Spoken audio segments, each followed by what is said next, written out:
So yung naka-assign sa akin na figure is yung figure 1A. And sabi sa procedure, ang gagawin daw is construct the up counter shown in the figure 14.1A and apply the clock. Record the result and observe. And ang pagkakaintindi ko dito is gagawa tayo ng up counter and the expected output will be ascending countdown. So here, as you can see, we have on the left side is the 555 timer or the clock, which is in pin 3 is nakakonect siya. Nakakonect yung output ng pin 3 ng 555 timer sa first input ng 7476, which is yung pin 1. Then ilapit natin, makikita nyo dito is yung tatlong LED, which is yung C, yung B, and A. So itong LED na sin nito is nakakonect siya sa pin 15 ng second 7476. While yung LED B naman is nakakonect siya sa pin 6 ng first 7476.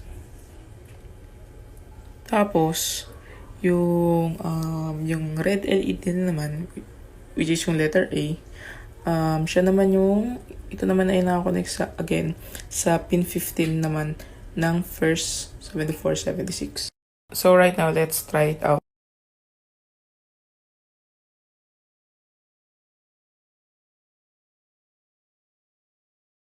So as you can see, it did a up counter countdown, which is it starts from the 0 and ends up to 7. And here's a closer look of the output.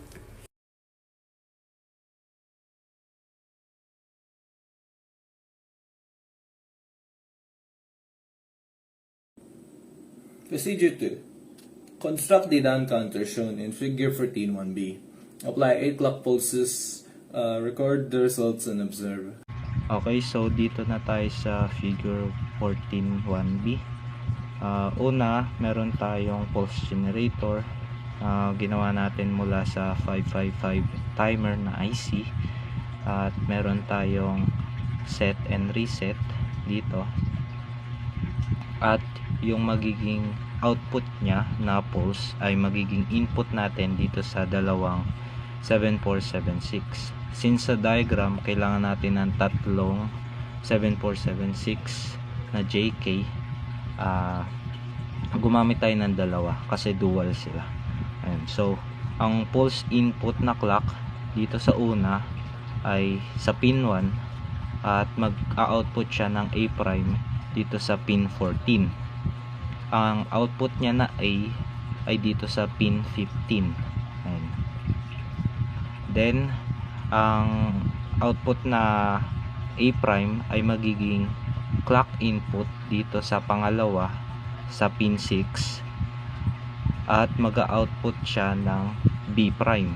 Ang B ay nasa pin 11, ang B prime ay nasa pin 10. Then yung B prime ay input uli siya sa isang 7476 uli sa pin 1 at yung C niya ay sa pin 15. Ayan. So ito siya, CBA. So tetestingin natin siya. So clock 1,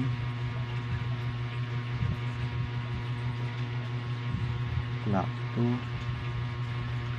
clock 3, clock 4, clock 5, clock 6, clock 7, clock 8. So balik sa clock 1. Hi, I am Abrio Katrina Nicole and ang i-represent ko po is yung figure 14.2. So sabi sa procedure number 3, construct the up-down counter shown in figure 14.2. So ito na po yung constructed circuit ng figure 14.2 base sa kanyang provided circuit diagram. So dito po, ginamitan namin siya ng dalawang 7476, isang 7408, and isang 7432. So meron naman siyang tatlong output, which is yung output A, connected siya sa pin number 15 ng 7476. Yung output B naman is connected siya sa pin number 15 ng pangalawang 7476. And then yung output C naman is connected sa pin number 11 ng pangalawang 7476. So, sabi sa instruction, ground the countdown line.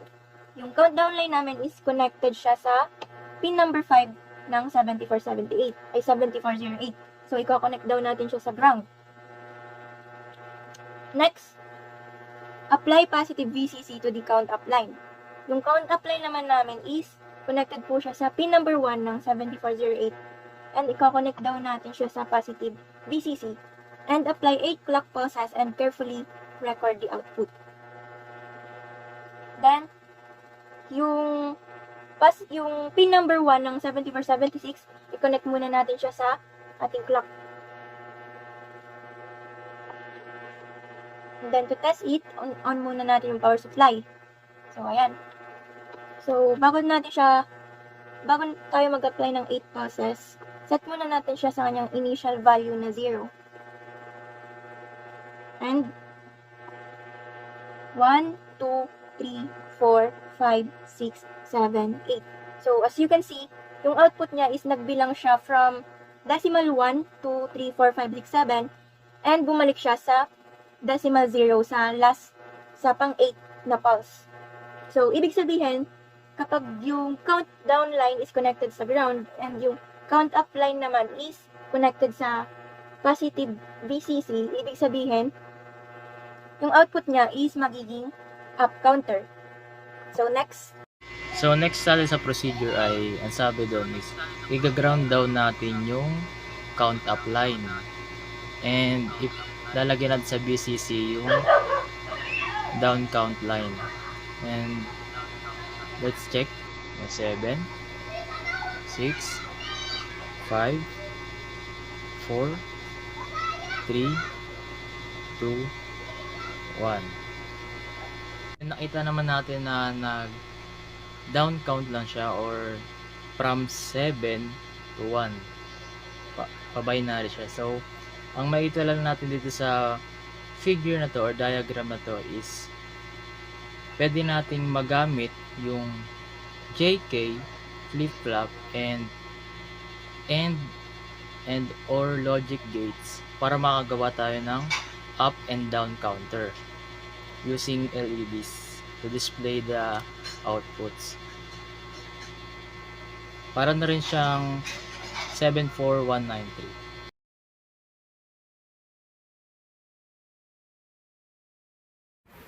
Good day. So, ang nasa sa akin na procedure is procedure number 4. So, ano nga bang sinasabi sa procedure number 4? Examine the datasheet for the 74193 up-down counter to determine proper pin locations. Record the maximum supply current required for VCC is equals to 5 volts DC. Connect the following preset data inputs. So, dito, A, B, C, and D. So, 1, number 1, CO and BO are both sa equals to 1. So, ang CO is nasa pin 12 siya. So, from here, 1, 2, 3, 4, 5, 6, 7, 8, 9, 10, 11, 12. So, nasa pin 12 siya, si CO. Then, pin 13 is BO, which is sabi, dapat daw nasa 1. So, ito silang dalawa. Then, ang next is ang load naman. Load is equals to 1 din. So, ang load is nasa pin 11 siya. So, ito yun. Pin 11, nandun din siya. Nasa 1 din. So, ang next is CLR, which is dapat daw nasa 0. So, sa CLR is nasa pin 14 siya. So, ito siya. Ito, 14. Yan. 0 siya nakakonect. Kasi ayun yung sabi sa procedure. Then, connect the down pin to VCC. So, ito yung down pin mismo. Ang down pin is nakalagay siya sa pin 4. So, ito yun, jumper niya. Yung orange, solid wire. So, ito na siya ngayon. In-extend lang. Nilagay ko siya sa VCC. Then, and apply clock to up. So, ito yung CLK. This one. Nasa pin 5 siya. So, in-extend lang ulit na para maging ganito. Then, pinunta ko siya sa CLK. Yan. And, apply 8 clock pulses. So, tignan natin yung magiging output niya.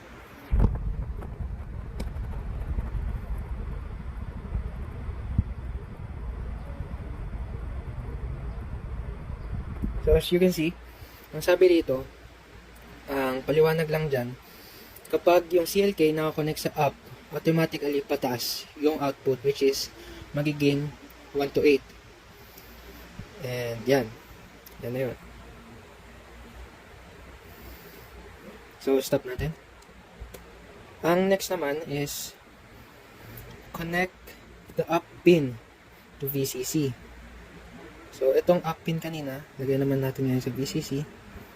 Then, itong down pin naman, punta natin sa CLK. Pagpapalitan rin lang natin. Tapos, titignan natin yung magiging output niya. So,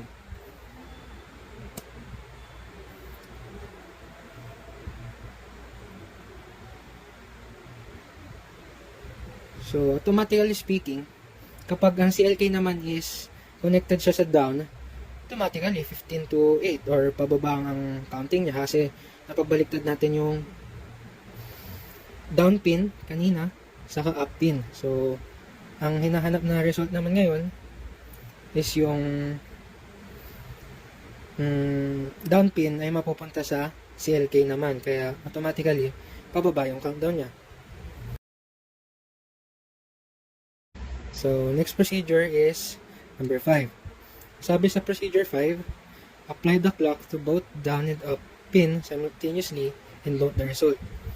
So, ang mangyayari rito is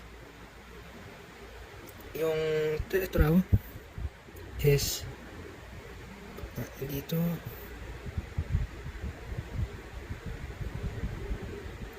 dyan. Tapos, itong red balik natin sa CLK. So, check natin magiging output niya. Blinking lang siya na ganyan.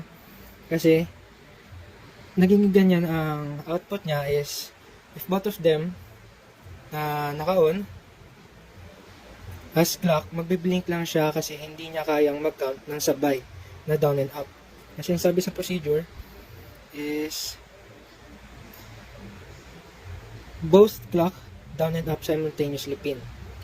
Ibig sabihin, hindi niya talaga kayang magbilang ng sabay na down and up po. So, ganyan yung nagiging output niya pag ginawa natin yung procedure number 5.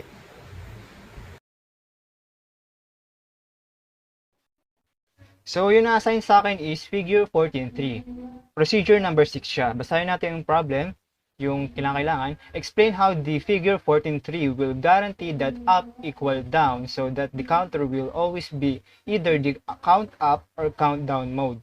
So, ang pagkakaintindi ko sa question na to is, yung up daw is equivalent niya is down. Or kaya yung down is equivalent niya is up. So, kung makita niyo sa Proteus, para siyang SR flip-flop lang siya. So, kung naka-up yung, sabi natin, dito muna tayo mag-focus sa part na to. Babayaan mo natin itong kabila. So, itong part na to, itong wire na to, siya yung up. Itong wire naman na to, siya yung down. So, ito, up siya yung set sa JK flip-flop or sa 74, 76. Then, ito, yung down naman niya or yung reset niya. So, kung naka-up yung naka-VCC pala yung up natin or yung set natin, tapos naka-ground yung down or reset natin, at ginamitan natin siya ng clock. So, iilaw dapat yung itong down na LED. Makikita nyo sa demonstration sa Proteus sa taas. So, ang sabi dito, naka-up yung naka-VCC yung up, pero yung umiilaw is yung down. So, up equal down. Paano na mapagbaliktad? So, yung up natin is naka-ground, tapos yung down natin is naka-VCC. Tapos nag-clock tayo. Ayun, yung naka-down na yung down is for up siya. Dito yung output niya.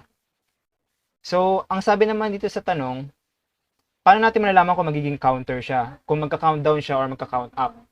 So, gagamit tayo ng yung 74193 na up-down counter na ginamit ni Philip kanina sa procedure 4 and 5. So, ito yun. Itong tinuturo ko sa breadboard ay yung number 4 and 5. Ikakabit natin tong output nito, itong mga LED, papunta dito para mag-countdown or mag-count up. Countdown or count up sila. So, yung scenario na up siya, dapat magka-countdown siya. So, as seen in the Proteus, yung up counter, naka-up siya, pero nagka-countdown siya. So, test natin dito. So, yung procedure, yung circuit na yun is ganito na siya. So, pag nag-clock tayo, since naka-up yung up naka-VCC, so mag-down dito, baliktad siya. Pag nag-set and reset tayo ng clock, magka-countdown siya. Yan. Nagka-countdown. 7, 6, 5, 4, 3, 2, 1, and 0. Tapos babalik sa 15. Paano naman pag baligtad? So, ang scenario dito is, naka-down siya. Yung down is naka-VCC. So, ang output nito is up. So, ito naka-up siya. Pag nag-clock tayo, dapat yung down na VCC is count up siya. Naka-count up mode as seen in the Proteus. Ito. So ito siya.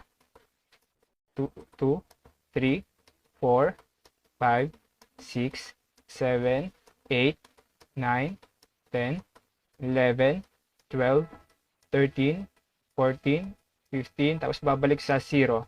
So, ayun po yung procedure number 6.